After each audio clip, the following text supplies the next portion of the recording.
بسم الله الرحمن الرحيم ألف لام را تلك آيات الكتاب الحكيم أكان للناس عجبا أن أوحينا إلى رجل منهم أن أنذر الناس وبشر الذين آمنوا أن لهم قدم صدق عند ربهم قال الكافرون إن هذا لساحر مبين إن ربكم الله الذي خلق السماوات والأرض في 6 أيام ثم استوى على العرش يدبر الأمر ما من شفيع إلا من بعد إذنه ذلكم الله ربكم فاعبدوه أفلا تذكرون إليه مرجعكم جميعا وعد الله حقا إنه يبدأ الخلق ثم يعيده ليجزي الذين آمنوا وعملوا الصالحات بالقسط والذين كفروا لهم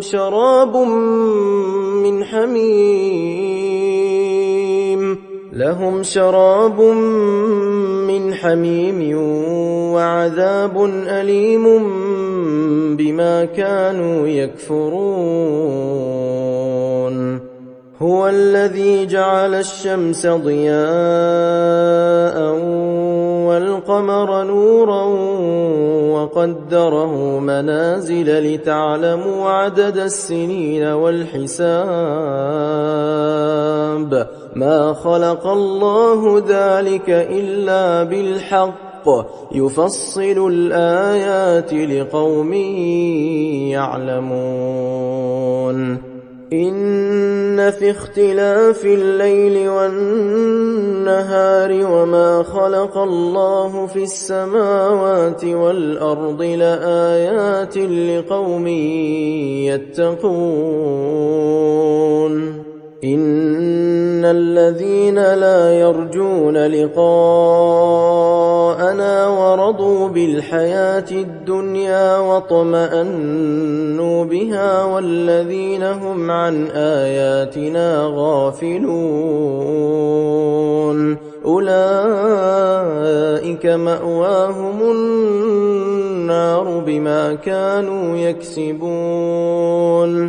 إن الذين آمنوا وعملوا الصالحات يهديهم ربهم بإيمانهم تجري من تحتهم الأنهار في جنات النعيم دعواهم فيها سبحانك اللهم وتحيتهم فيها سلام وآخر دعواهم أن الحمد لله رب العالمين ولو يعجل الله للناس الشر استعجالهم بالخير لقضي إليهم أجلهم فنذر الذين لا يرجون لقاءنا في طغيانهم يعمهون وإذا مس الإنسان الضر دعانا لجنبه أو قاعدا أو قائما فلما كشفنا عنه ضره مر كأن لم يدعنا إلى ضر مسه كذلك زين للمسرفين ما كانوا يعملون ولقد أهلكنا القرون من قبلكم لما ظلموا وجاءتهم رسلهم بالبينات وما كانوا ليؤمنوا كذلك نجزي القوم المجرمين ثم جعلناكم خلائف في الأرض من بعدهم لننظر كيف تعملون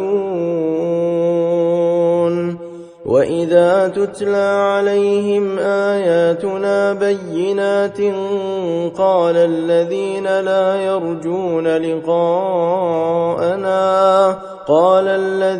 لا يرجون لقاءنا ائت بقرآن غير هذا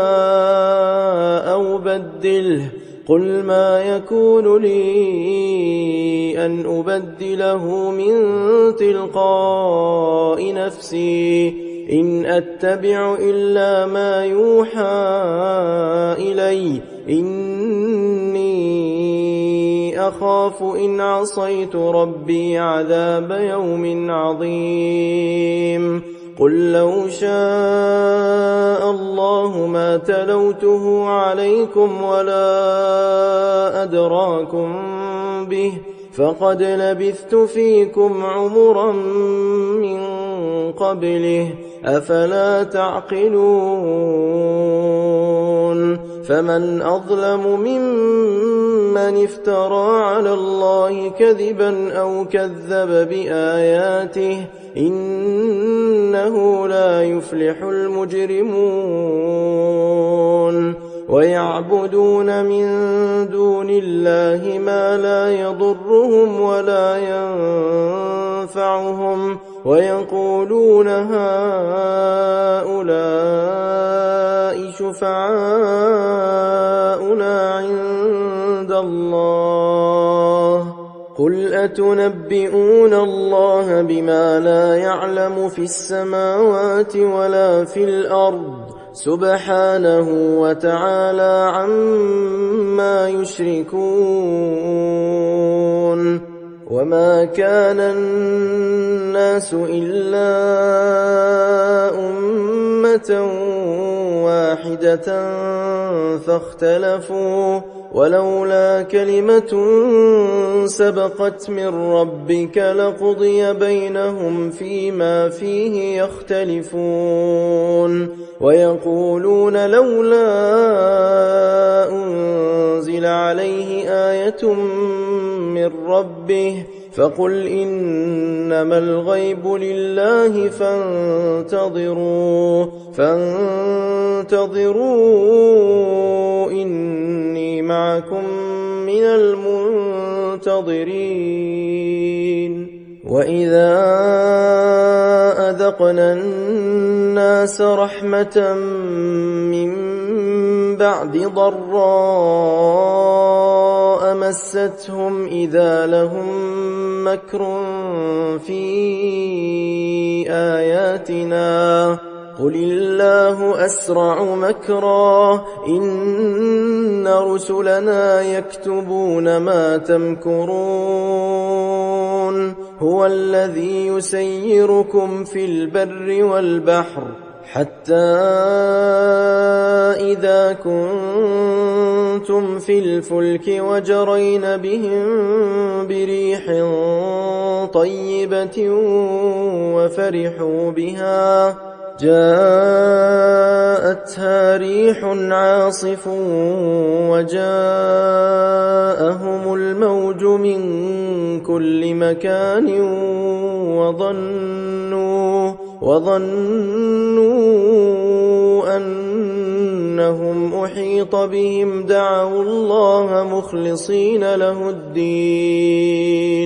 دعوا الله مخلصين له الدين لئن أنجيتنا من هذه لنكونن من الشاكرين فلما أنجاهم إذا هم يبغون في الأرض بغير الحق يا أيها الناس إنما بغيكم على أنفسكم متاع الحياة الدنيا ثم إلينا مرجعكم فننبئكم بما كنتم تعملون إنما مثل الحياة الدنيا كماء إن أنزلناه من السماء فاختلط به نبات الأرض مما يأكل الناس والأنعام حتى إذا أخذت الأرض زخرفها وزينت وظن أهلها أنهم قادرون عليها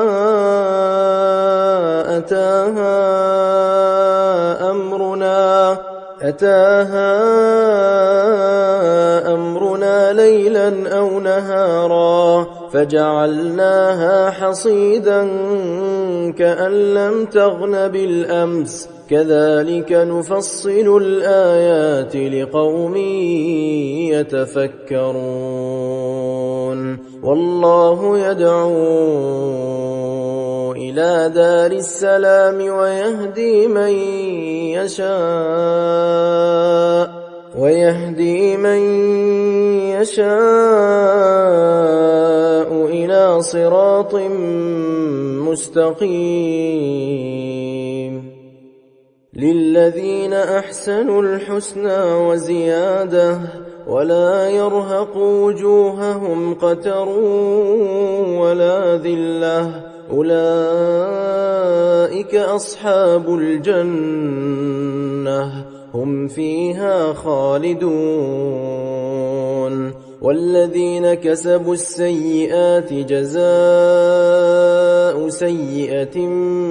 بمثلها وترهقهم ذلة ما لهم من الله من عاصم كأنما أغشيت وجوههم قطعا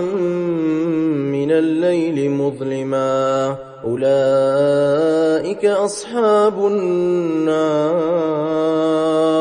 هم فيها خالدون ويوم نحشرهم جميعا ثم نقول للذين أشركوا مكانكم أنتم وشركاؤكم فزيلنا بينهم وقال شركاؤهم ما كنتم إيانا تعبدون فكفى بالله شهيدا بيننا وبينكم إن كنا عن عبادتكم لغافلين هنالك تبلو كل نفس ما أسلفت وردوا إلى الله مولاهم الحق وضل عنهم ما كانوا يفترون قل من يرزقكم من السماء والأرض أم من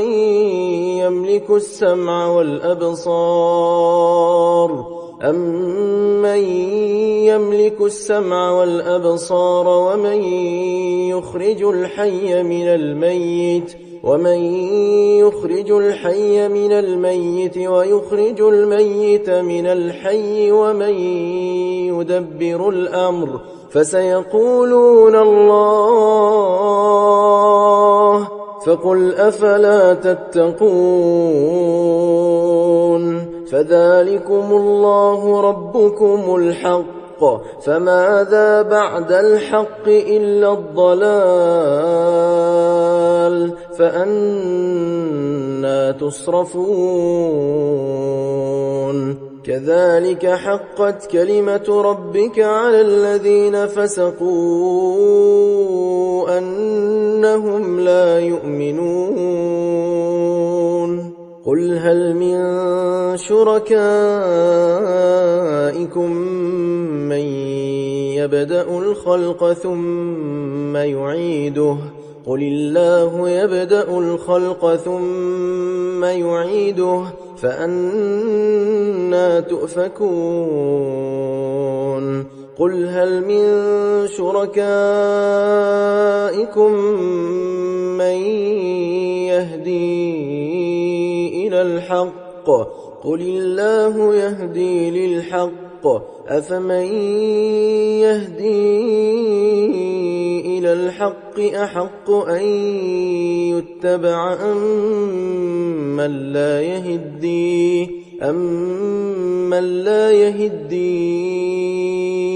إلا أن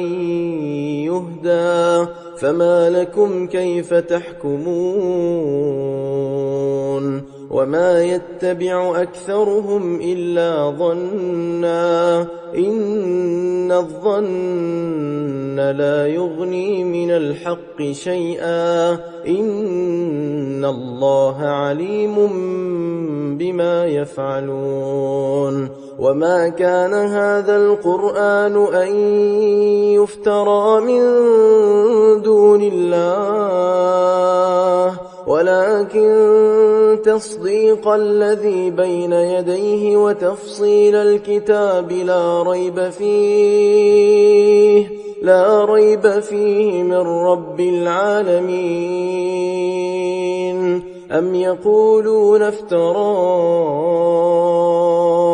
قل فأتوا بسورة مثله وادعوا من استطعتم من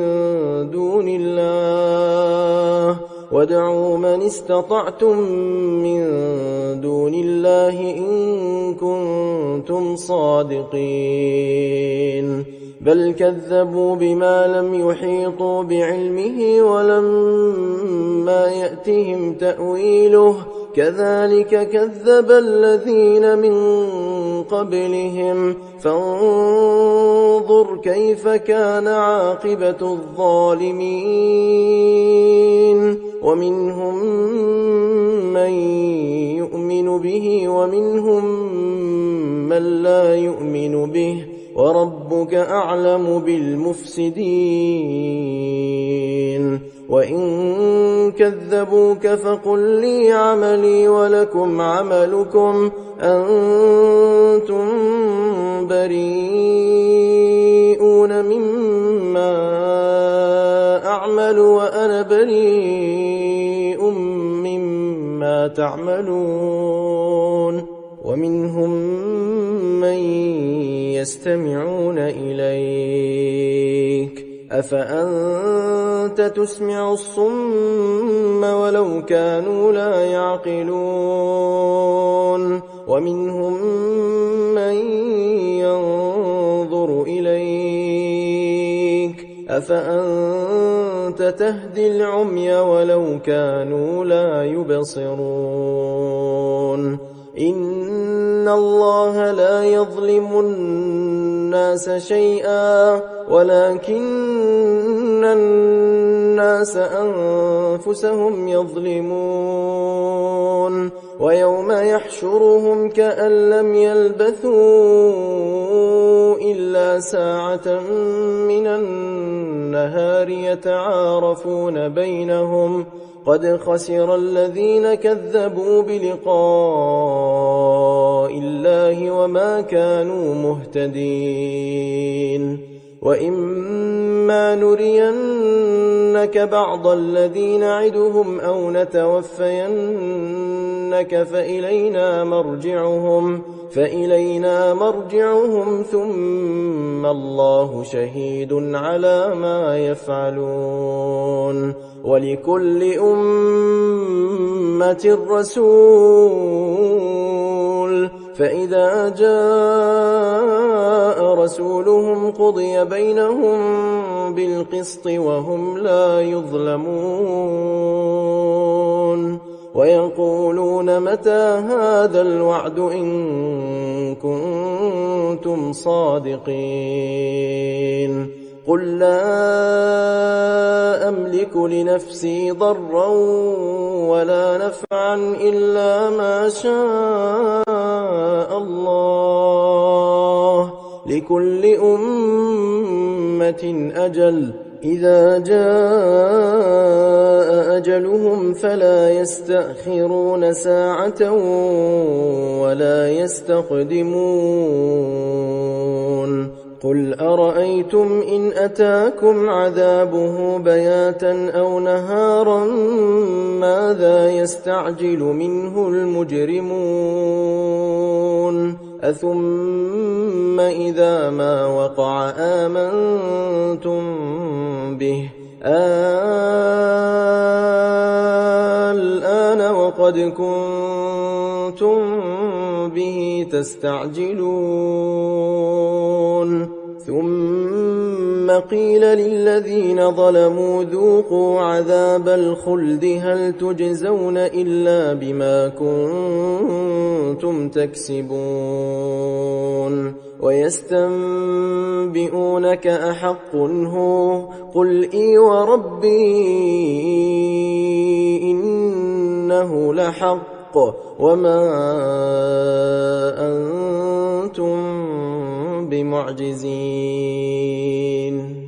ولو أن لكل نفس ظلمت ما في الأرض لافتدت به وأسروا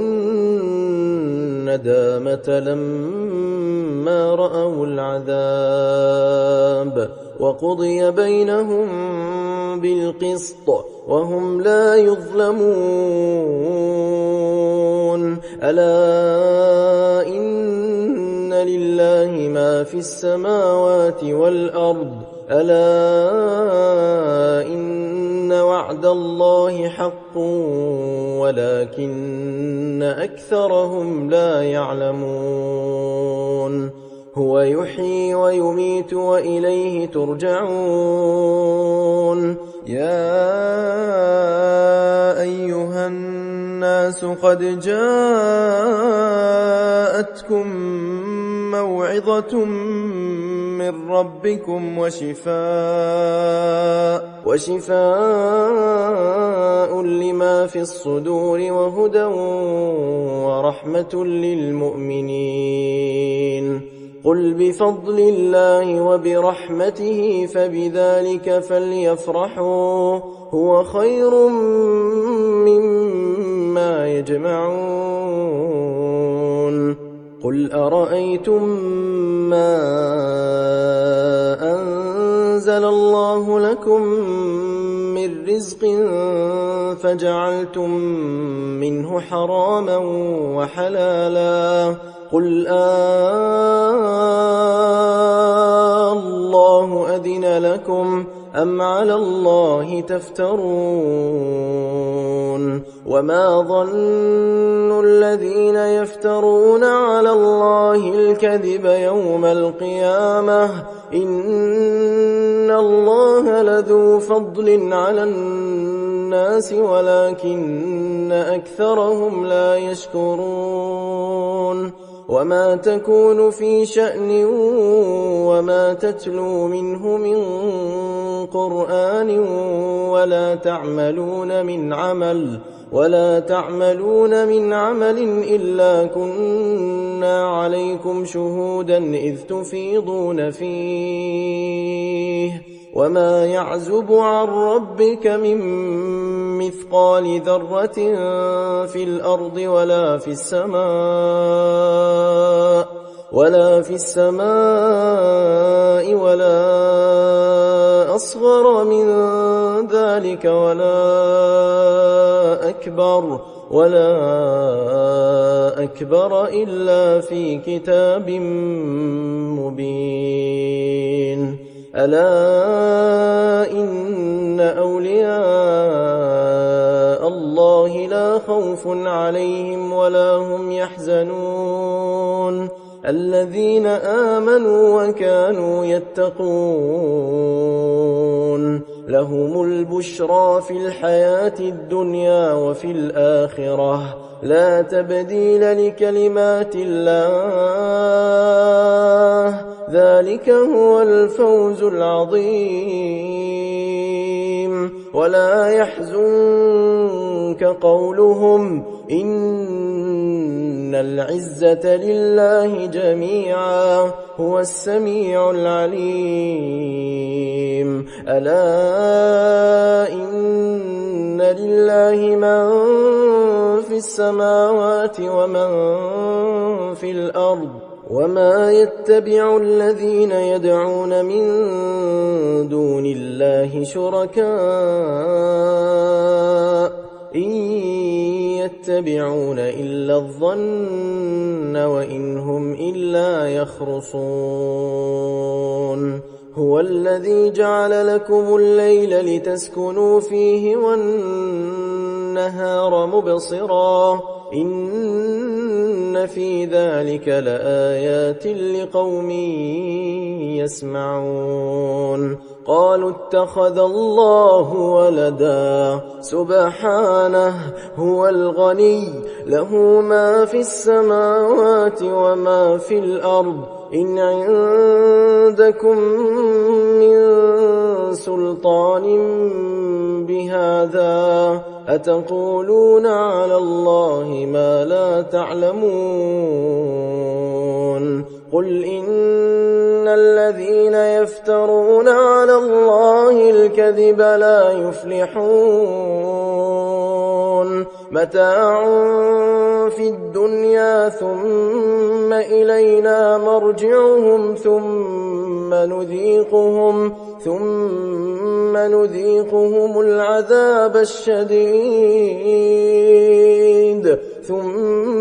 نذيقهم العذاب الشديد بما كانوا يكفرون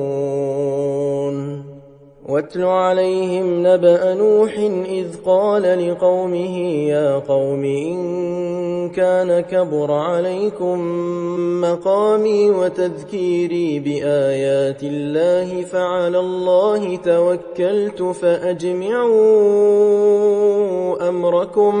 فأجمعوا أمركم وشركاءكم ثم لا يكن أمركم عليكم غمة ثم قضوا إلي ولا تنظرون فإن توليتم فما سألتكم من أجر إن أجري إلا على الله وأمرت أن أكون من المسلمين فكذبوه فنجيناه ومن معه في الفلك وجعلناهم خلائف وأغرقنا الذين كذبوا بآياتنا فانظر كيف كان عاقبة المنذرين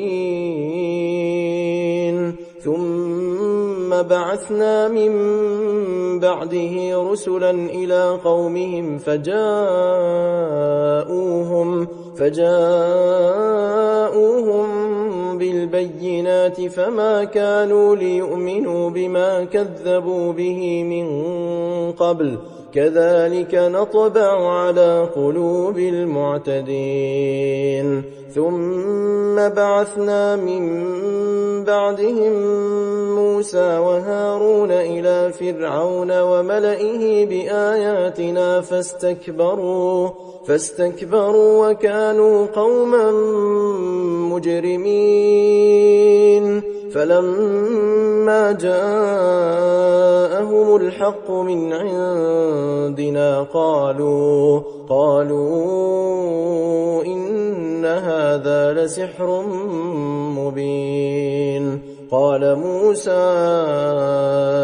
أتقولون للحق لما جاءكم أسحر هذا ولا يفلح الساحرون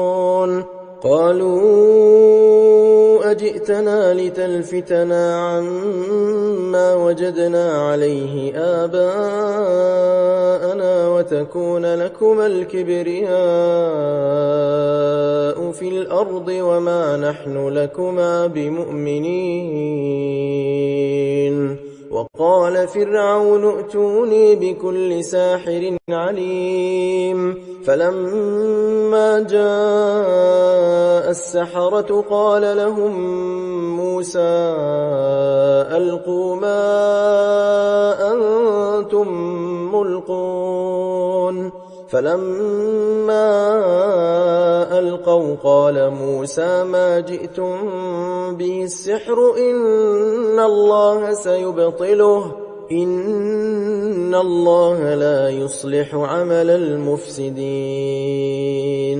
ويحق الله الحق بكلماته ولو كره المجرمون. فما آمن لموسى إلا ذرية من قومه على خوف من فرعون وملئهم أن يفتنهم وإن فرعون لعال في الأرض وإنه لمن المسرفين. وقال موسى يا قوم إن كنتم آمنتم بالله فعليه توكلوا إن كنتم مسلمين. فقالوا على الله توكلنا ربنا لا تجعلنا فتنة للقوم الظالمين ونجنا برحمتك من القوم الكافرين. وأوحينا إلى موسى وأخيه أن تبوأ لقومكما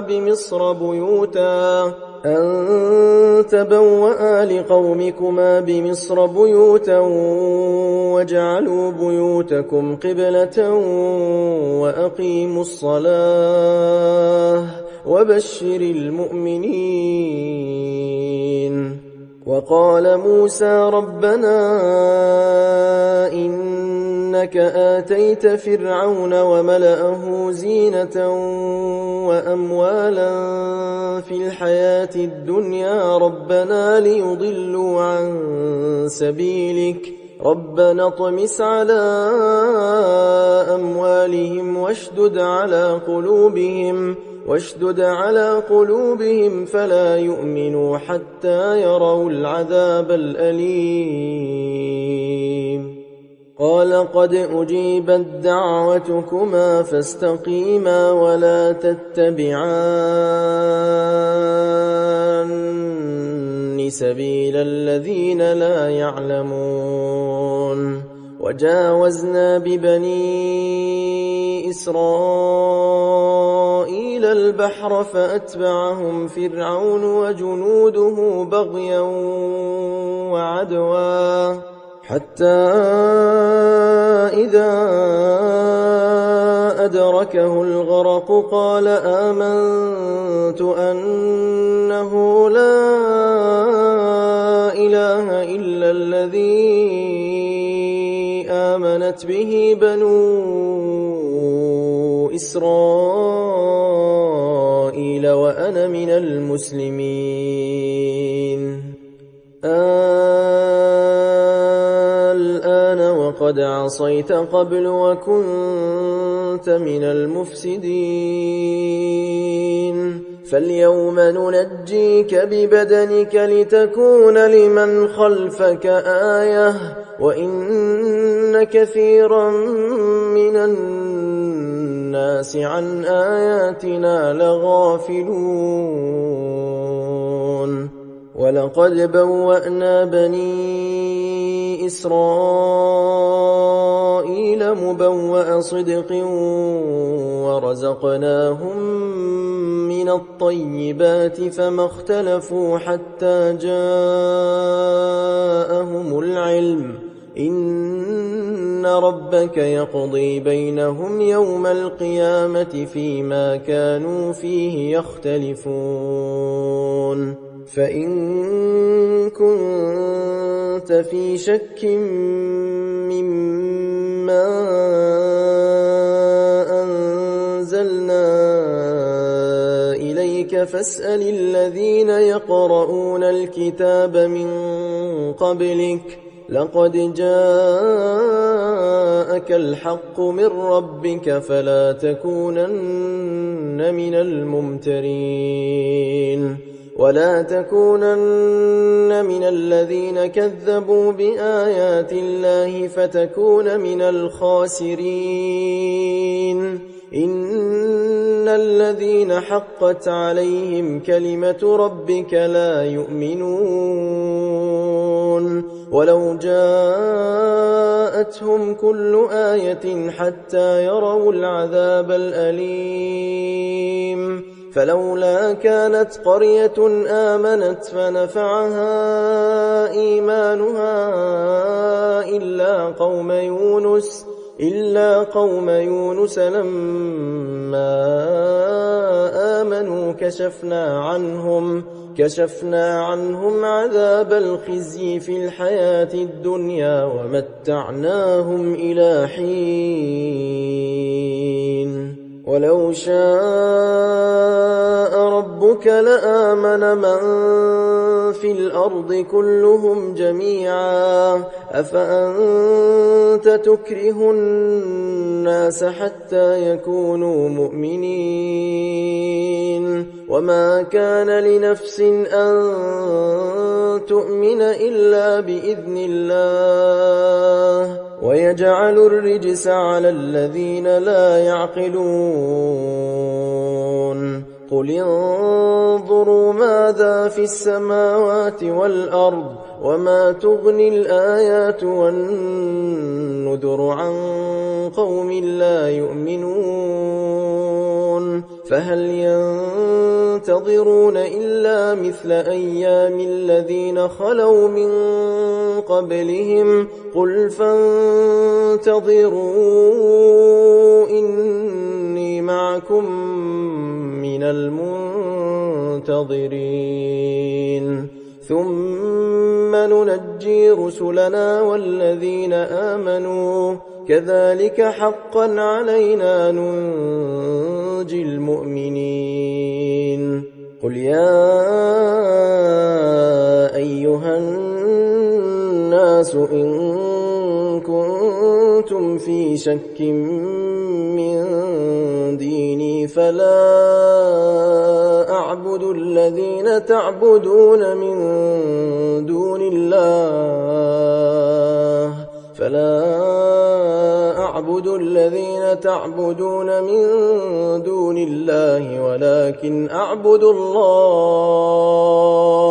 ولكن أعبد الله الذي يتوفاكم وأمرت أن أكون من المؤمنين وأن أقم وجهك للدين حنيفا ولا تكونن من المشركين ولا تدع من دون الله ما لا ينفعك ولا يضرك فإن فعلت فإنك إذا من الظالمين وإن يمسسك الله بضر فلا كاشف له إلا هو وإن يردك بخير فلا راد لفضله يصيب به من يشاء من عباده وهو الغفور الرحيم قل يا أيها الناس قد جاءكم الحق من ربكم فمن اهتدى فإنما يهتدي لنفسه ومن ضل فإنما يضل عليها وما